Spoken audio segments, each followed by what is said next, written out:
haven't even wanted to shoot it with a gun like I do some of my other lipos that go bad. What's up, guys? Welcome back. I got a little bit of a cold right now, so I'm going to do an unboxing of my new Mission D drift car. This is the one I paid $65 for through Hobbyking's cyber sale.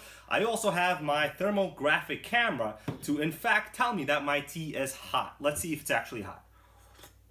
Oh man, the green tea is really hot. This thing is useful. I like this. No matter whether it's pizza or tea, this thing just confirms that in fact what you have is hot, not bad. Let's talk about drift cars for a little bit. I have a pretty long history with drift RCs myself. This is one of my favorite nitro drift models. That's right, you heard me say it's a nitro drift. Pretty rare chassis. I'm gonna put some clips here you guys could watch.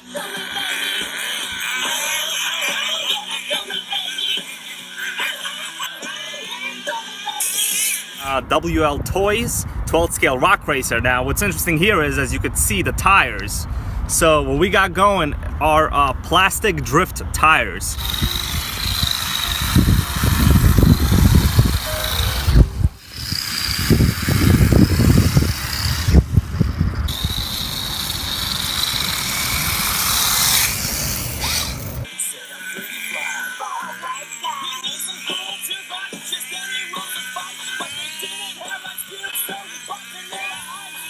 I've put on drift wheels onto many of my RCs, in fact, WL Toys. I've also put them on the Mini E-Revo, but nothing compares to a pure drift nitro chassis. Check this thing out. If you guys haven't ever seen a nitro drift car, this is as good as they get. But let's get back on topic here. This particular one, we're gonna open it up, we're gonna see what I gotta do, check out the condition, we're gonna install the radio equipment I'm gonna be using, and then I'm gonna give you guys my thoughts, and maybe we're gonna go on a short run, depending on how much of my tea I get through, because man, I'm not feeling the best right now. The box might not tell you what it is, but I'm going to. Let's open it up. Okay, here we go. The body looks pretty normal. This is a 10th scale drift chassis. Okay, what do we get inside? This looks like a couple of the accessories, the wing. It also has side mirrors. I really like this kind of stuff. This is pretty detailed. I actually have a smoke generator I might install onto this later. Looks like some kind of basic spare parts things right here. Let's put that to the side. This looks like some ESC motor instructions. Probably tells us the specs on how high we can go onto the ESC in terms of how many cells or different types of brushed or brushless motors we could use. We have our Mission D chassis kit instruction manual. So Mission D, if you haven't realized by now, means Mission Drift, literally Mission Drift. Now, if you haven't noticed, this is trying to imitate the Nissan Skyline. They've done a very good job on misspelling every single item here. So this is supposed to be Nismo, Nissan something Motorsports. This is supposed to be spelled completely different, not the I before the A. It's supposed to be Nissan. Skyline. It's missing the E. But hey, it still looks like a Nissan Skyline. At least they didn't misspell the GTR. What matters is the freaking GTR, I know. Check this out. We have normal human-sized body clips. These are not these little Chinese baby hand, female fingers types of body clips. And they actually come out really nicely. I like the way that this body clip is made. It's bent in a perfect angle. It's not like a straight body clip. Those are a little bit fussy. This is pretty good. I really like this. Driving to Costco right now. Let's hope I don't hit no traffic. I gotta maintain that 50 mpg. Eating some goldfish driving. What's better in life than this? I know. I can't even think about it right now. Right, babe? Yeah. Right? Yep. Can I get a double mushroom burger with extra cheese? And can I get... Right, babe? When you gonna try to divorce me, take all my money? You want the Prius? You can't get the Prius. The Prius is mine forever. No can do, babe. Sorry. I might give you an electric RC if you're lucky. No, you're not getting a nitro. Don't even think about that one. Looking at the car from the top view, we could tell the chassis has a whole bunch of plastic. That is not the end of the world. It still has a lot of adjustability. The turnbuckles right here in the front and in the rear are fully adjustable. The shocks, as I mentioned, are threaded bodied aluminum shocks with adjustable ride height. That is really nice. It has an adjustable belt tensioner. Notice this system has two belts, one long belt right over here and a small belt in the front. So next point, the rear It's a fixed solid diff. So you basically have a spool. As I turn one wheel, the other one is always going to turn. This is pretty good for a drift car or a rock crawler. So if you ever wanted to convert this to a rock crawler, you already have a fixed rear diff, or more or less what's called a spool. Now the front diff is very unique in this car. When I looked at the instruction manual, I saw balls in the front diff. This means this is a ball diff. I'm not quite sure if it's adjustable, but usually ball diffs are, and team associated and pretty high-end racing models always have adjustable ball diffs in the front. So basically that gives you the ability to squeeze together the balls a little bit more or a little bit less, and then you'll have a little bit more, a little bit less friction when the belt is spinning this front pulley. And by that, you can tune the way your car will respond in turns when it's under power or when it's braking. Pretty interesting design for such a cheap, low-end RC. I like it. Right now, I'm going to move the wheels with my hand. Let's see how far they actually move, left or right. So this has an insane amount of steering throw.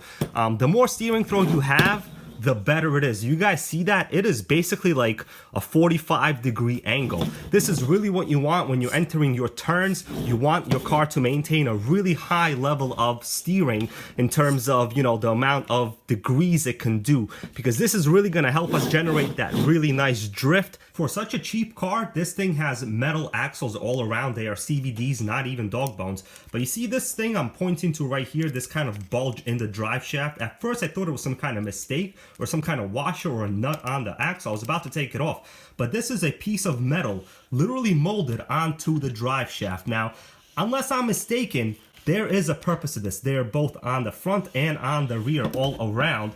I think this is supposed to add a little bit of extra weight. You could see on the front, it also has the same bulge. It's a little bit smaller. There's really no reason here other than to add a little bit more mass. Now, it seems to me that this sort of design feature probably has some kind of rational explanation for why it's here.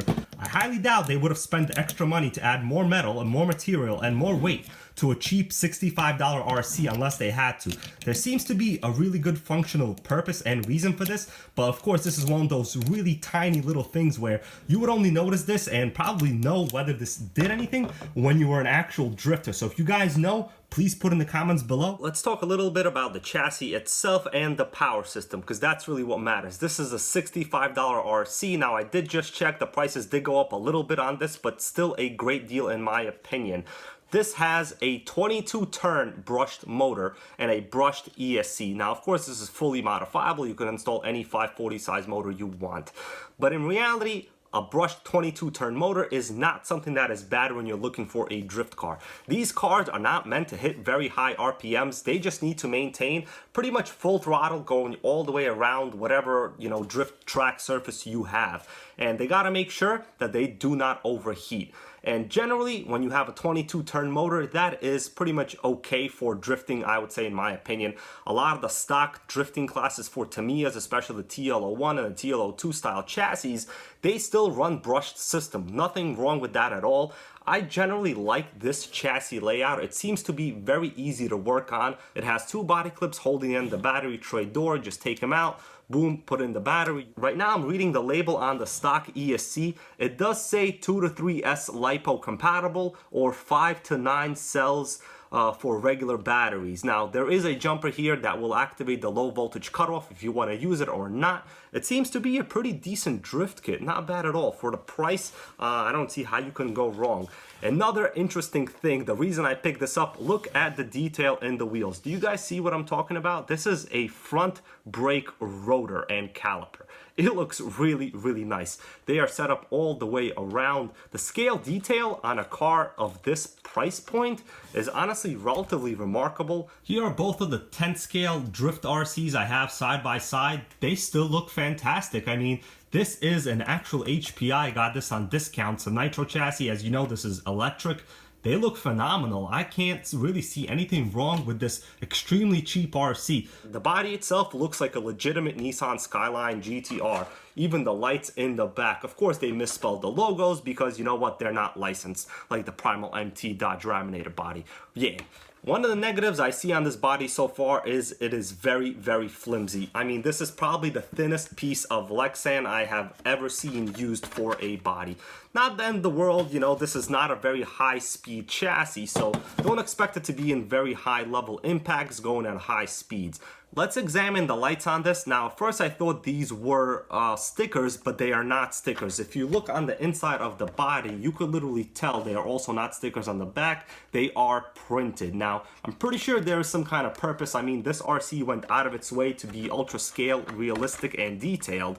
So I think if I stick lights here in the future, it might create some kind of really nice background luminescent effect, and it literally might look like the headlight from an actual car. So that's only something that you guys are gonna have to stay tuned and wait for me to do, because I still have to install the radio system in this right now. So let me get to that and we'll see if this thing powers on.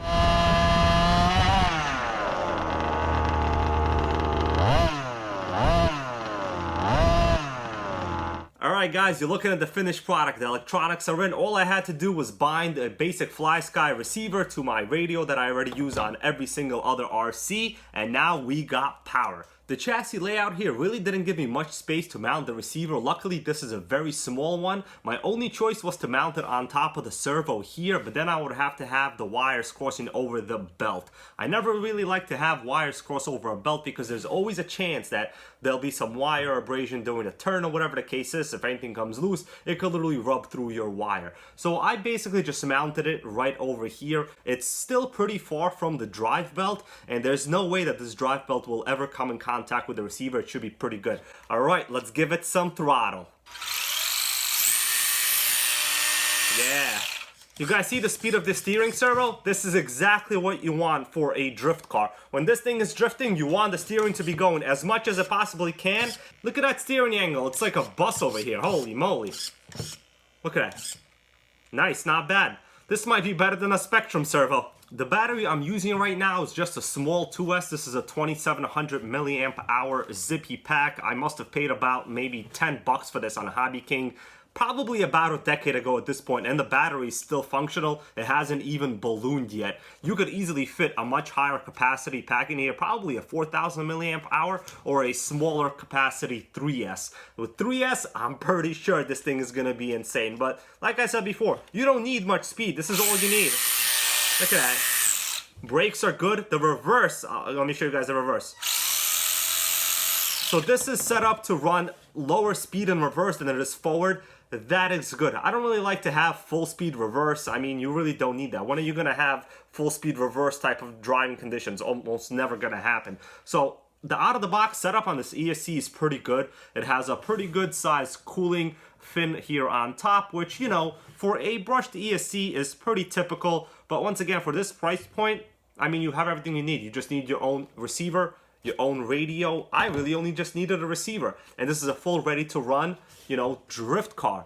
In the next video, we're gonna take it out, we're gonna drift it. I am going to be putting some of the accessories on the body. There's a wing, there are some mirrors, and then we're really gonna have a good time. I'm still sick right now, so you know what? I don't wanna go outside. So stay tuned, please comment, like, and subscribe. Until next time. You know what? Forget that. Let's drift it on the floor right now.